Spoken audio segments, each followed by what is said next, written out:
हमारे चैनल को सब्सक्राइब करिए, लाइक करिए, शेयर अपने मित्र अनिल रायल जी जो प्रेस के चेयरमैन भी हैं डिस्ट्रिक्ट मुजफ्फरनगर के, उनकी मित्रता के चलते मैं माननीय राष्ट्रीय अध्यक्ष अखिलेश यादव जी के चाचा के 13वीं के अवसर पर मैं वहाँ पे गया था तो प्रकट करने के साथ। कल वर्ष समाचार पत्रों ने हमने इच्छा व्यक्त की कि हमें फोटो खिंचाना चाहते हैं राष्ट्रीय अध्यक्ष के साथ, और राष्ट्रीय अध्यक्ष के साथ फोटो खिंच गया। तो जैसे फोटो खिंचा तो वो हमारा और राष्ट्रीय अध्यक्ष का फोटो खिंच गया साथ में। तो हमारे भतीजे पंकज यादव जो सांसद जी के पुत्र हैं, विधायक जी ने कहा कि अंकल एक फोटो ग्रुप हो जाएगा तो दूसरा फोटो ग्रुप भी हो गया।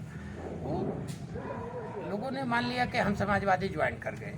हमारे लेफ्टिनेंट हैं अजय जन्मजय जी, उन्होंने भी लिख दिया। अच्छा, हमारी आँख से उन्होंने कहा कि भैया, हमने कहा जो चला भेज दो, हमारा समर्थन समाजवादी पार्टी के साथ है। मैं समाजवादी पार्टी, समाजवादी विचारधारा का व्यक्ति हूँ।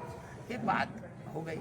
अब कुछ लोगों को तकलीफ हुई होगी, होती है, पॉलिटिक्स है, लेकिन हमने क्षेत्रीय विकास पार्टी का गठन अब किया है। क्षेत्रीय विकास मंच को क्षेत्रीय विकास पार्टी में हमने अपने मित्र मुकेश शर्मा जी को, अजय जी को, अपनी पूरी जो हमारी टीम है उनको कहा है, उनसे निवेदन किया है कि इसको आप पार्टी में परिवर्तित करिए। और इस पार्टी की वजह से हम नगीना, नजीबाबाद, बिजनौर, बागपत, बड़ौद और प्राथमिकता के आधार पर खतौली विधानसभा में 6 विधानसभाओं पे 20-20 हज़ार का बैलेंसिंग वोट का दावेदार हूँ, हकदार है। मेरी जाति समाज जिसका मैं हमेशा प्रतिनिधित्व करता आया हूँ, मैं अपने समाज का शुभचिंतक रहा हूँ। और सबसे बड़े दुर्भाग्य की बात है, पूरे देश भर में हमारी जाति विशेष, जिसको रवा राजपूत जाति के नाम से आप भी जानते हैं, आपके भी 50 दोस्त मित्र रहते होंगे, आपकी कंपनी में दोस्त मित्र, हमारी जाति का कोई प्रतिनिधित्व राज्यसभा, विधानसभा, लोकसभा और विधान परिषद में नहीं। मेरा ये एजेंडा टारगेट है कि मैं इस बिरादरी का 2027 में अकाउंट खोलूँगा। याचना नहीं अवरण होगा, जीवन या मरण होगा, संघर्ष बड़ा भीषण होगा, लेकिन रवा राजपूत का प्रतिनिधित्व इस बार विधानसभा में जरूर होगा। ये मेरी भावना है। और इसी भावना के साथ मैं अपने सांसद जी हरेंद्र मलिक जी का सपोर्ट लेकर के, अपने भतीजे विधायक का पंकज का सपोर्ट लेकर के, और अपने मित्र अनिल रायल जी का भी सपोर्ट लेकर के, क्योंकि उनके वो बहुत अच्छे राष्ट्रीय अध्यक्ष दोस्त हैं। वो तो हम उस तरफ जा रहे थे कि भाई अगर कभी आवश्यकता पड़ी तो मैं राष्ट्रीय अध्यक्ष का सम्मान करता हूँ। उनके पिताजी धरती पुत्र मुलायम सिंह के वो पुत्र हैं, और निश्चित रूप से वे किसानों के शुभचिंतक हैं, किसानों की बात करते हैं। गन्ने का दाम सबसे ज़्यादा उनके राज में बढ़ा। तो इस भावना का मैं व्यक्ति हूँ, और इस क्षेत्र के लिए मैं कुछ करना चाहता हूँ। अब आप आने वाले समय में जैसे चुनाव में लड़ने की बात कर रहे हैं कि अपनी पार्टी के बैनर पर आप चुनाव में उतरेंगे, 20 जो आपने अभी आज 6 बताई विधानसभा, और रवा राजपूत बिरादरी का आप अपना प्रतिनिधित्व बता रहे हो, उस बिरादरी की बात करके आप दूसरी बिरादरी के बीच में फिर कैसे बोल पाओगे? दूसरी बिरादरी को भी ये कहा जा सकता है कि भाई देखिए, आपका भी है। अब जैसे मान लीजिए सैनी समाज का, भाई सैनी समाज ने यहाँ प्रतिनिधित्व कर लिया, वो विक्रम जी थे, उनको 2017 में जिता दिया आपने, 2022 में जिता दिया। अब और जाकर के अंड-बंड बोलना शुरू कर देंगे अदालत में, बिना मतलब की बात करेंगे और आधारहीन बात करके बिना मतलब आप चुनाव को ले जाएंगे जनता में, बिना मौसम के आप बरसात करा देंगे। तो क्या मतलब है जी यहाँ मदन भैया का आने का? मदन भैया क्यों आए? अगर ये न चुनाव कराए होते तो मदन भैया का कोई औचित्य था? और जब आ ही गए और उनकी बेवकूफ़ी के कारण चुनाव में जनता को जाना पड़ा, तो निश्चित रूप से इसकी भरपाई इस क्षेत्रीय विकास मंच ये रवा राजपूत समाज करेगा। मुख्य मुकाबला किस राजनीतिक दल से लेके चलेंगे? मुख्य मुकाबला तो सबसे बड़ा, अब ये इनको साहब, ये तो भारतीय जनता पार्टी से कैसे होता है? भारतीय जनता पार्टी का, भारतीय जनता पार्टी में 91 में मेरे पीछे लेके घूम रहे थे ये फूल। अमरपाल जी वहाँ के सांसद थे के साथ आप हमारे दल से लड़ लीजिए। हमने कहा मैं मर सकता हूँ पर मैं फूल से नहीं लड़ूंगा। मैं सेकुलर हूँ, मैं नहीं लड़ सकता। हमने इंडिपेंडेंट बरनावा विधानसभा से चुनाव फाइट किया, लेकिन मैं भारतीय जनता पार्टी में नहीं गया। तो भारतीय जनता पार्टी जिससे बात कर लो कि भारतीय जनता पार्टी, क्या भारतीय जनता पार्टी के तो यहाँ बीज नहीं है। 2012 में पहला चुनाव हुआ परिसीमन के बाद।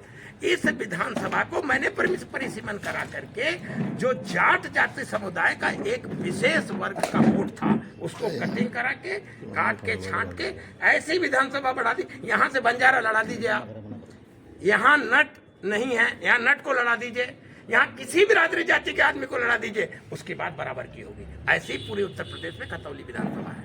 आपने जो पार्टी बनाई है, आने वाले समय में क्या रणनीति रहेगी, क्या मुद्दे रहेंगे? मुद्दे विकास के हैं, मुद्दे विकास के लिए अगर गोरखपुर में 50,000 करोड़ लगेगा तो 51,000 करोड़ खतौली में लगेगा। मुख्यमंत्री बाबा रहें, मुख्यमंत्री अखिलेश रहें, मुख्यमंत्री दुनिया के किसी कोने से आ जाएं, लेकिन अगर मुख्यमंत्री के विधानसभा में पैसा लगेगा, वो सड़क बनेगी, वो नाला बनेगा, वो पुल बनेगा, विकास की योजना वहां आएगी, तो उससे पहले विकास की योजना खतौली विधानसभा में पहुंचेगी।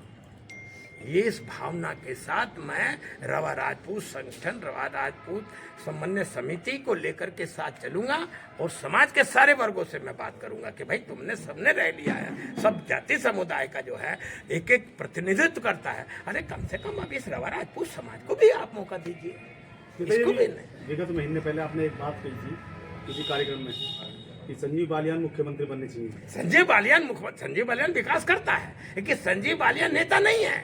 संजीव बालियान ने विकास करने का काम किया। संजीव बालियान ने जाकर के किसी के दुख में, सुख में, सब में वो गए। संजीव बालियान जी, मैं उसको नजरअंदाज नहीं कर सकता, लेकिन संजीव बालियान नेता नहीं है। संजीव बालियान नेता होते चुनाव हारते ही नहीं। संजीव बालियान प्रॉपर्टी डीलर का काम करते थे, Sanjeev Balyan A to Z में बैठते थे, ये तो बात झूठ नहीं है। संजीव बालियान आज भी प्रॉपर्टी का काम करते हैं। आपको पता है जितने संजीव बालियान के चेला चपाले थे, जिसमें संजीव बालियान ने ललकारा है जमीन को और धर्मशाला को और मंदिर की जमीन को लेकर के, वो सब संजीव बालियान के ही ब्रांडेड थे, वो संजीव बालियान के ही गुर्गे थे। अब अगर मान लीजिए गुर्गे को आप ज्यादा दे देंगे हवा पानी, तो वो कल आप ही के समर्थन करा था नहीं करा था? किसने समर्थन? मुख्यमंत्री तो पश्चिमी उत्तर प्रदेश अलग राज्य बनेगा तो निश्चित रूप से उनका हक था, मुख्यमंत्री का हक था, अगर वो ये पार्टी से कह करके इसका टुकड़े टुकड़े करके इसको बंटवा देते। लेकिन अब उन्होंने खुद ही अपना क्लेम खत्म कर लिया। अब वो सियासत से खुद ही बाहर हो गए, वो चुनाव खुद अपने वजह से हार गए। अब मैं उनका सबसे बड़ा शुभचिंतक हूँ, मैं उनका छोटे भाई की तरह से हूँ। अब मुझे एक टेलीफोन तो कर सकते थे, वो एक टेलीफोन कर देते, मैं साथ खड़ा हो जाता। जब एक टेलीफोन आप नहीं कर सकते तो आप किस बात के नेता हैं जी?